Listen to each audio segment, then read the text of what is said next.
ઈસુ ખ્રિસ્તના નામમાં આપ સર્વને પ્રેમી સલામ.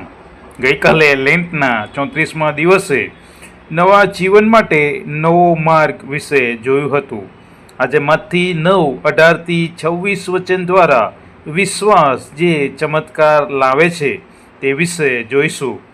આજે બે અદ્ભુત ઘટના વિશે જોઈશું.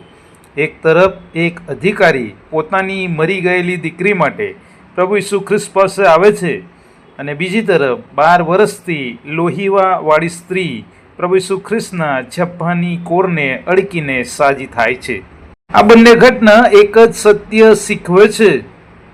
સાચો વિશ્વાસ ઈશ્વરની શક્તિને કાર્ય કરવા માટે દ્વાર ખોલે છે. સંકટમાં ઈશ્વરની પાસે આવવું એક અધિકારી દ્વારા શીખવા મળે છે. તે ઈસુ ખ્રિસ્ત પાસે આવીને તેને નમન કરતા કહે છે, મારી દીકરી હવે તો મરી ગઈ હશે, પણ તમે આવીને તમારા હાથ તેના પર મૂકો એટલે તે જીવતી થશે. આ શબ્દોમાં અદ્ભુત વિશ્વાસ દેખાય છે. તે જાણે છે કે માનવ શક્તિથી કંઈ શક્ય નથી, પરંતુ પ્રભુ ઈસુ પાસે જીવન આપવાની શક્તિ છે.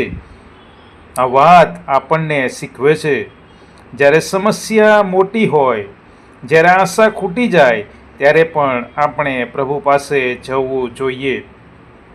આગળ વિશ્વાસનો નમ્ર સ્પર્શ જોવા મળે છે.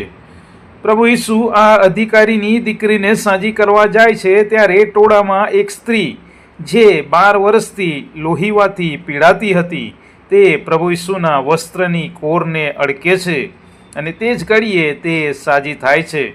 અને ત્યારે પ્રભુ ઈસુ તેની તરફ પાછા ફરીને તેને કહે છે, દીકરી, હિંમત રાખ, તારા વિશ્વાસે તને સાજી કરી છે. આ ઘટના આપણને શીખવે છે કે વિશ્વાસથી કરેલું નાનું પગલું પણ ઈશ્વર માટે મહત્વનું છે. અને એ પછી જે ઘટના ઘટે છે તે પ્રભુ ઈસુ ખ્રિસ્તની મૃત્યુ પરની સત્તા દર્શાવે છે. પ્રભુ ઈસુ ખ્રિસ્ત અધિકારીના ઘરે પહોંચે છે. ત્યાં લોકો રડતા અને શોક કરતા હતા.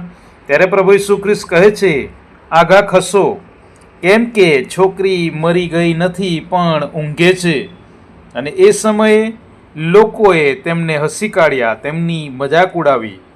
પણ લોકોને બહાર કાઢી પ્રભુ ઈસુ ખ્રિસ્ત અંદર ગયા, તેનો હાથ પકડ્યો અને તે છોકરી ઉઠી. પ્રભુ ઈસુ ખ્રિસ્ત બીમારી નહીં, મરણ પર પણ સત્તા ધરાવે છે. આ બંને ઘટના આપણને યાદ અપાવે છે કે વિશ્વાસ મુશ્કેલીમાં પણ જીવતો રહે છે. વિશ્વાસ આપણે પ્રભુ પાસે લઈ જાય છે. વિશ્વાસ ઈશ્વરના ચમત્કાર અનુભવવા મદદ કરે છે. આપણા જીવનમાં મુશ્કેલી હોય, પરંતુ જો આપણે વિશ્વાસથી પ્રભુ પાસે જઈએ છીએ તો પ્રભુ આપણને એક નવી આશા અને નવી શરૂઆત આપે છે. યાદ રાખો, વિશ્વાસ ભલે નાનામાં નાનો હોય, પરંતુ તે શક્તિશાળી છે. વિશ્વાસ આપણા જીવનમાં અદ્ભુત કાર્ય કરે છે. આજની પ્રાર્થના, હે ઈશ્વર, અમારા હૃદયમાં સાચો વિશ્વાસ આપો. મુશ્કેલ સમયમાં તમને શોધવાની શક્તિ આપો. તમારા પર હર હંમેશ વિશ્વાસ રાખતા શીખવો. પ્રભુ ઈસુ ખ્રિસ્તના નામમાં આમેન.